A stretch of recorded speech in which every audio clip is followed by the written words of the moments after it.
74. fundur landskjörstjórnar settur. Til fundarins boðað í samræmi við 108. grein kosningalaga nr. 112/2021. En þar kveðið á að þegar landskjörstjórn hafa borist alla talningaskýrslur yfirkjörstjórnar kjördæmanna eftir almennu alþingiskosningar, útluti landskjörstjórn þingsætum, kjördæmasætum og jöfnunarsætum. Landskjörstjórn skuli auglýsa með hæfilegum fyrirvara hvar og hvenær fundur haldinn í þessu skyni, svo umboðsmönnum þeirra stjórnmálasamtaka sem boðið hafa fram gefist kostur á að vera viðstaddir. Nú fundur var auglýstu með tilkynningu á vef landskjörstjórnar og tölvupósti til umboðsmanna þeirra lista sem buðu fram og verður nú gengið til dagskrár. Fyrsta mál á dagskrá úthlutun þingsæta. Landskjörstjórn hafa borist talningaskýrslur yfir kjörstjórna allra kjördæma landsins og kosningaskýrsla landskjörstjórnar á þeim byggð. Samkvæmt 1. málsgrein 113. greinar skal landskjörstjórn úthluta þingsætum, útbúa kosningaskýrslu niðurstöðu kosningana, úthlutun þingsæta við alþingiskosningar og yfirliti við þingmenn og varaþingmenn eftir kjördæmum. Landskjörstjórn skal einnig útbúa kosningaskýrslu úrslit kosningana í hverju kjördæmi fyrir sig, þegar tekið hefur verið tillit til breytinga kjósenda á röð frambjóðenda. Skýrsluna skulu birtar á vef landskjörstjórnar. Nú verður gerð grein fyrir úthlutun þingsæta og helstu niðurstöðum kosningaskýrslu landskjörstjórnar úrslit alþingiskosningana 30. nóvember 2024. Skýrsluna verða birtar á vef landskjörstjórnar strax að fundi loknum. Nú á kjörskrá við alþingiskosningarnar 30. nóvember síðastliðin voru 268.730 kjósendur. Greidd atkvæði voru 215.216, gild atkvæði voru 212.470, auð atkvæði voru 2.438 og ógild atkvæði voru 308.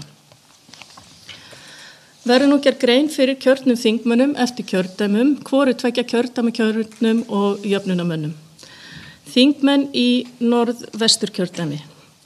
Fyrsti þingmaður Ólafur Guðmundur Adolfsson, D-lista. Annar þingmaður Eyjólfur Ármannsson, F-lista. Þriðji þingmaður Arna Lára Jónsdóttir, S-lista. Fjórði þingmaður Ingibjörg Davíðsdóttir, M-lista. Fimmti þingmaður Stefán Vagn Stefánsson, B-lista.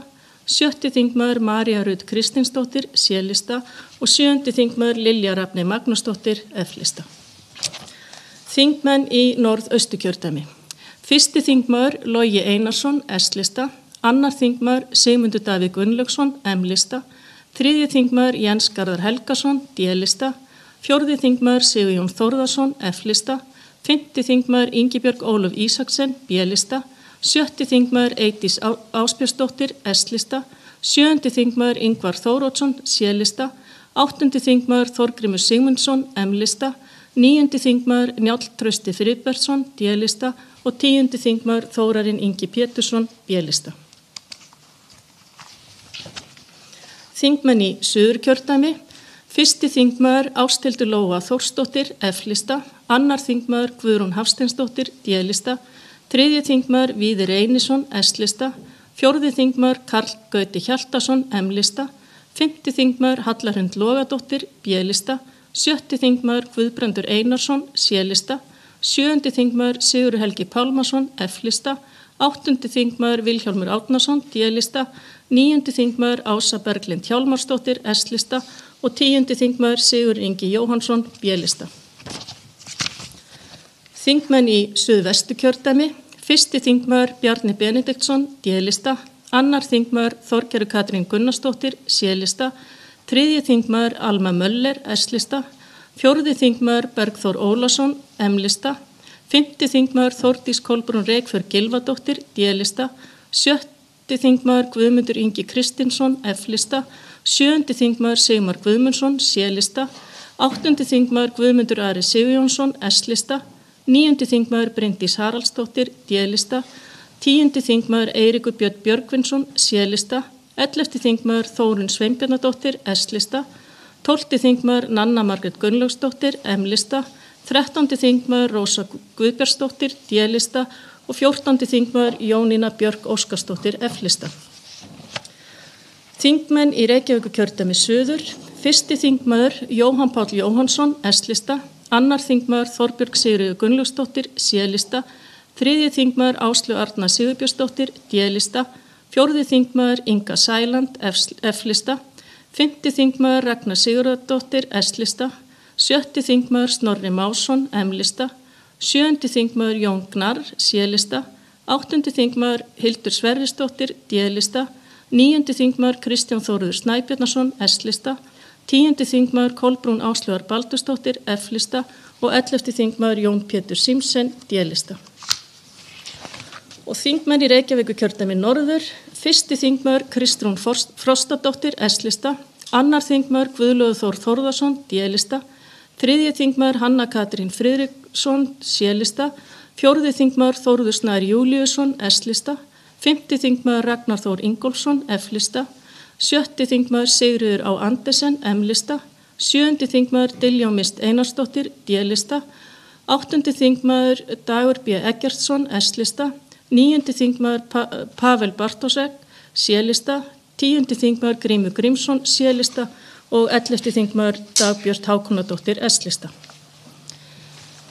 Í 114. grein kosningalaga kveðið á að sé ágreiningur á milli umboðsmanna stjórnmálasamtaka sem þátt hafa tekið í alþingiskosningum og landskjörstjórnar úrslit kosninga og úthlutun þingsæta. Eigi umboðsmenn rétt á að fá bókaðan ágreining sinn í gerðabók landskjörstjórnar og ennfremur að landskjörstjórn leggi fyrir alþingi í þingbyrjun eftir þetta gerðabók sinni úthlutun þingsæta, svo og þau gögn sem ágreiningu kann að vera ásamt rökstuddur umsókn sinni, samanber 2. málsgrein 132. grein kosningalaga. Á grundvelli þessa þá spyr landskjörstjórn hvort einhver umboðsmaður óski eftir að fá ágreining bókaðan í gerðabók landskjörstjórnar.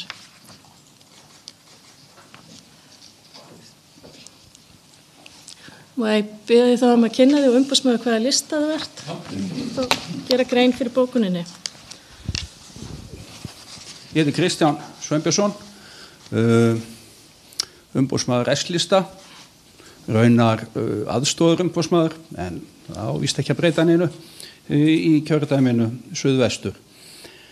Og ég var hérna fyrir 3 árum og þá lagði ég fram skýrslu að minnisblað og einhverja bókun eða mann rétt svona athugasemdir varðandi kosningarna þá. Sumt var lagað í þessum kosningum en ágreiningurinn snerist þá aðalega það að umboðsmenn gátu ekki fylgst með talningunni eins og lög gerðu ráð fyrir og við fengum ekki að fjalla ógildaseðla og nema litlum hluta og en nú var allavega það lagað og en eftir sem áður þá eru ýmsar athugasemdir við þessar kosningar sem ég tel sem umboðsmaður að þurfi að skoða. Sumt var það nú hreint og beint stjórnarskrá en samt nauðsynlegt að við endurskoðum og þá komið að því að endurskoða stjórnarskrá eins og til dæmis það að þingmennirnir sjálfir úrskurðum sín eigin atkvæði sem bara gengur ekki upp í þessu samfélagi sem við búum með í dag. En bókunin svohljóðandi. Umboðsmaður leggur fram minnisblað með 12 athugasemdum, aðalega að snúa talningu atkvæða í suðvesturkjördæmi. Alvarlegast athugasemdin snýr að rangri atkvæðaniðurstöðu kosninganna, en svo virðist sem vanti 89 atkvæði sem talin voru ógild af yfirkjörstjórn en umboðsmenn telja þau gild. Þá eru fjölmargir aðrir annmarkanefndir sem sumir tengjast óskýrðum og gölluðum kosningalögum, svo sem að frambjóðendur þingmenn úrskurði sjálfur gildi sinna eigin atkvæða. Að öðru leyti vísað í athugasemdir umboðsmanns. Hvað var það þessi 89 atkvæði að þá ákvað umboðsmenn að raunverulega að senda öll atkvæði þar sem kom skýrt fram vilji kjósanda en einhverja hluta vegna hafði kjósandinn strikað yfir eða gert aðra athugasemdir við aðra lista. Og þegar lögin eru skoðuð þá það ekki talið ógildingaratkvæði í 101. grein til 105. grein að gera breytingar á öðrum listum en í held í 85. grein þá talað að það megi ekki gera þetta, en það ekki tekið fram að það ógildi atkvæðaseðli. Og því vildum við nokkri láta á það reyna hvort að þetta sé ógildingar ástæða að kjósandi sem veit væntanlega ekki betur gerir strikar út, eins og í þessu tilfelli Bjarna Benediktsson kaus aðra lista. Þá voru líka utankjörstaatkvæðaseðlar þar sem til dæmis S-listi fékk atkvæðið en skrifaður ákveðin þingmaður og strikaði yfir hann, sem var ekki í framboði í þessu kjördæmi heldur í öðru kjördæmi, og þessi seðill var talin ógildur. En þessi seðlar virðast ekki hafa komið fram í talningu, því að í upplýsingum sem koma fram á netinu þá aðeins 31 ógildur seðill, en það voru seðlar sem við gátum ekki séð að vilji kjósenda væri skýr og allir voru sammála að væri ógildir. En 89 seðlar eftir því sem best mann voru sendir áfram og koma ekki fram þarna í þessari tölu. Ég búin að senda á formann yfirkjörstjórnar og ég hef ekki fengið svör. Þannig að ég sé ekki annað en að bara einfaldlega að tölurnar séu rangar. Ef það ekki, þá byrst ég afsökunar, en þetta svona, ég tel að það sé nauðsynlegt að allavega fá úrskorið hvar þessi 89 atkvæði eru, búið að fjarlæga þau eða hvar þau eru. Kemur þetta allt fram í minnisblaðinu? Þetta kemur fram í minnisblaðinu. Þá myndi ég vilja biðja að afhenda framkvæmdastjóra bókunina og minnisblaði, þannig að unnt að færa það til bókar. Já, annað í þessu minnisblaði svona talninguna og sem svona óskýrt í lögum og til dæmis ef að ég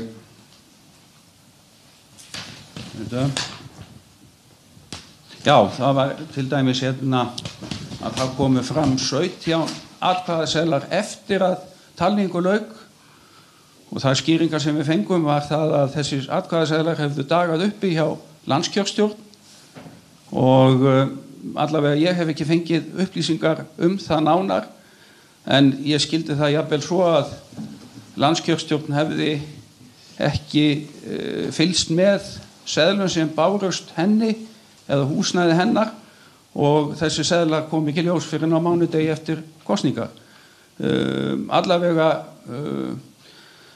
var kallaði sama fundur og yfirkjörstjórn óskaði eftir að þessi atkvæði eru talin með eða lagði það til, en umboðsmenn töldu ekki heimil til þess, þar sem þessir atkvæðaseðlar hefðu ekki borist talningarstað eða kosningarstað fyrir 10 kvöldið. Ég get upplýsta strax að þessir staðlar döguðu ekki uppi hjá landskjörstjórn, svo það sé sagt, en að öðru leyti þá er það Alþingi síðan sem tekur það til skoðunar. Já, allavega þá höfum við ekki fengið nægilegar upplýsingar þetta, en þarna voru 17 seðlar sem komist ekki til skila og við teljum allavega, við sumir á okkar umboðsmönnum, eða jafnvel allir, teljum við alvarlegt að þessir atkvæðaseðlar hafi ekki skilað sér á réttan stað, og kannski þarf að endurskoða ferla í þessu sambandi fyrir næstu kosningar.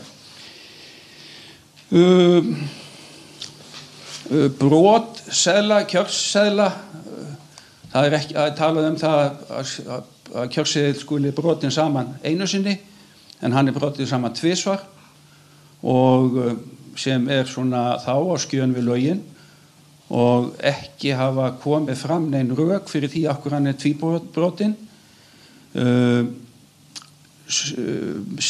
Framboðin eru þannig uppsett á seðlinum að sérstaklega tvö, jafnvel fleiri framboð sjást ekki nema að þú opnir aftasta flipan og að mínu mati til dæmis hefði þið átt að hafa þennan flipa fremst framavið þannig að það veri augljóst að þarna þyrfti að opna seðilinn. Ég veit að kjördeildirnar reyndu sumar að afhenda fólki seðlana opna en það voru ekki nærri því allir sem gerðu það og því svona hætt á því að kjósandi sem ekki alveg að fylgjast með að hann sjái hreint og beint ekki alla lista sem eru í framboði og það alvarleg athugasemd að menn hafi ekki eðlilega kjörseðil fyrir fram að sig. Það eru svona atriði. Kannski rétt að ítreka að umboðsmenn eiga rétt á að bóka ágreining milli landskjörstjórnar og þá umboðsmanna úrslit kosningana og útlutun þingsætana. Við fengum ekki að sjá seðlana og fyrir kjördag allavega ekki boðið og við sóttumst kannski ekki eftir því og mér skilst að landskjörstjórn láti prenta þessa seðla og ég hef ekki séð eða fengið upplýsingar að það hefur verið boðið upp á sýningarintök af seðlum.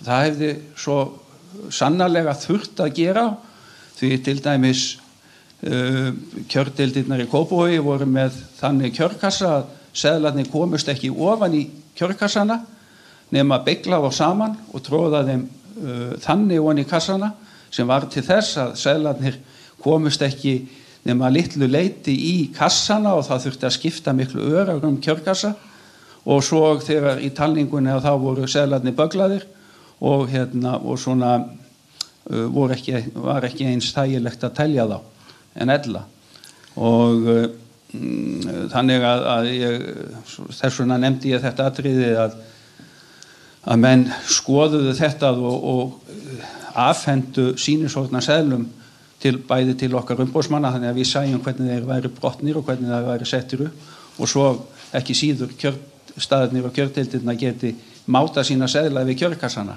því að nú bættist við 2 nöfn og þá stækkaði seðilinn og þá komst hann ekki inn í.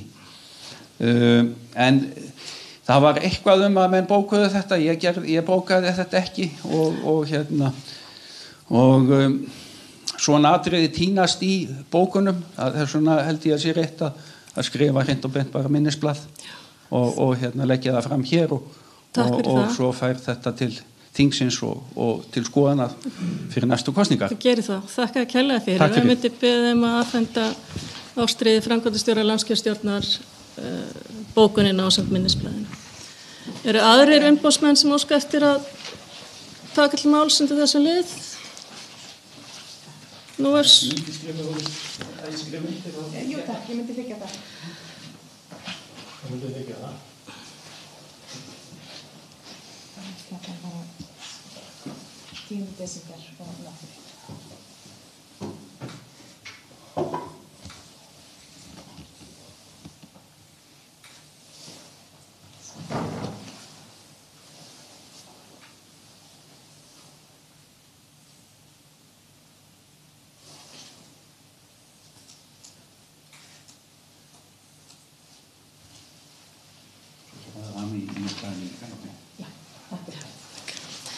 Fleiri aðrir umboðsmenn hafa ekki óskað eftir að taka til máls eða bóka ágreining. Þá er á það bent að samkvæmt 127. grein kosningalaga sker Alþingi úr hvort þingmenn séu löglega kosnir og hvort þingmaður hafi mist kjörgengi. Er ennfremur kveðið á að kæri einhver kjósandi að þingmanni kosningu hlaut skorti einhver kjörgengi skilyrði eða að framboðslisti hafi verið ólöglega framborin eða kosin svo að ógilda beri kosninguna, skuli hann þá innan 7 daga frá því að kosningaúrslit voru auglýst senda landskjörstjórn kæru. Landskjörstjórn tilkynnir umboðsmönnum framboðslistan þegar í staðum kæruna og leggur hana fyrir Alþingi strax í þingbyrjun. Ef einhverju kærur er að ræða þá er þessi óskað vinsanlegast að þessi senda postur@landskjörstjórn.is, þessi postur@landskjörstjórn.is. Niðurstaðan verður auglýst í dag þannig að þá hefst þessi 7 daga kærufrestur. Nú þá gengið til annars liðar á dagskrá, það birting kosningaúrslita, en samkvæmt 2. málsgrein 113. grein kosningalaga skal landskjörstjórn þegar hún hefur úthlutað þingsætum tafarlaust tilkynna hinum kjörnu þingmönnum og varaþingmönnum úrslitin og að þeir hafi hlotið kosningu til setu á Alþingi. Samkvæmt 3. málsgrein 113. greinar skal landskjörstjórn tilkynna dómsmálaráðuneytinu úrslit kosningana og senda nöfnina kjörnu þingmanna ásamt nöfnum varaþingmanna til birtingar í stjórnartíðindum. Nú skrifstofu landskjörstjórnar falið að ganga frá tilkynningum til kjörinna þingmanna og varaþingmanna úrslitin að þeir hafi hlotið kosningu til setu á Alþingis og þá skrifstofu landskjörstjórnar jafnframt falið að tilkynna dómsmálaráðuneytinu úrslit kosningana og senda nöfnina kjörnu þingmanna ásamt nöfnum varaþingmanna til birtingar í stjórnartíðindum. Þá það 3. liður á dagskrá og það breytinga á fjölda kjördæmasæta. En samkvæmt 10. grein kosningalaga þá skal landskjörstjórn eftir hverjar alþingiskosningar reikna út hvort að kjósendur og kjörskrá að baki hverju þingsæti að meðtöldum jöfnunarsætum séu helmingi færri í einu kjördæmi en kjósendur að baki hverju þingsæti í einhverju öðru kjördæmi miðað við kjörskrá í nýafstöðnum kosningum samanber 5. málsgrein 31. grein stjórnarskrár lýðveldisins.